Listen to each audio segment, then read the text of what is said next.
எப்படி பயன்படுத்த வேண்டும் என்பதற்கான ஒரு விளக்கம்.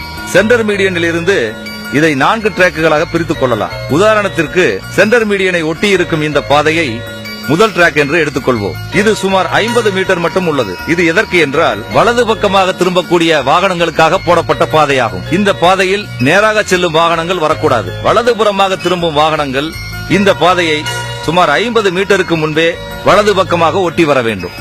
அடுத்ததாக இரண்டாவது டிராக்கை பற்றி தெரிந்து கொள்வோம். இந்த பாதை எப்பொழுதுமே ஃப்ரீயாக இருக்க வேண்டும்.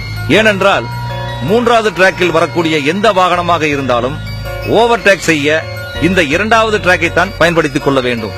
இப்படியல்லாமல் மூன்றாவது டிராக்கில் செல்லக்கூடிய ஸ்லோ மூவிங் வெஹிக்கிள் என்று சொல்லக்கூடிய கண்டெய்னர் லாரிகள் மற்றும் சரக்கு லாரிகள் இந்த இரண்டாவது டிராக்கில் வருவதால் தான் ஓட்டுநர்களுக்குள் குழப்பம் ஏற்பட்டு ஓவர்டேக் செய்யும் போது அதிகமான விபத்துகள் ஏற்பட அதிக வாய்ப்புகள் உள்ளது. ஆகவே இரண்டாவது டிராக் ஓவர்டேக் செய்வதற்கு மட்டுமே இருக்குமேயானால் கண்டிப்பாக விபத்துகள் ஏற்படுவதை தடுக்கலாம். இப்பொழுது மூன்றாவது டிராக்கை பற்றி தெரிந்து கொள்வோம். இந்த மூன்றாவது டிராக் மிகவும் முக்கியமானது. ஏனென்றால் 2 சக்கர வாகனங்களை தவிர மற்ற அனைத்து வாகனங்களும் இந்த டிராக்கில் தான் செல்ல வேண்டும். ஓவர்டேக் செய்ய மட்டுமே இரண்டாவது டிராக்கை பயன்படுத்திக் கொள்ள வேண்டும். அவ்வாறு ஓவர்டேக் செய்த பிறகு மீண்டும் இந்த மூன்றாவது டிராக்குக்கு வந்துவிட வேண்டும். அடுத்தது 4வது டிராக்கை பற்றி தெரிந்து கொள்வோம். இது சுமார் 5 அடி மட்டுமே அகலம் கொண்ட பாதையாகும். இதில் 2 சக்கர வாகனங்கள் மற்றும் மிதிவண்டிகள் செல்ல வேண்டும். அடுத்ததாக நாம் பார்க்க இருப்பது தேசிய நெடுஞ்சாலையை இணைக்கும் கிராமப்புற சாலை. இங்கு இருக்கும் வி பெண்டுக்கு முன்னால் ஒரு வேகத்தடை ஒன்று இருக்கும். இங்கு வரும் அனைத்து வாகனங்களும் நின்று தேசிய நெடுஞ்சாலையின் போக்குவரத்தை கவனித்து எந்த வாகனங்களும் வராத போது தேசிய நெடுஞ்சாலைக்குள் நுழைய வேண்டும்.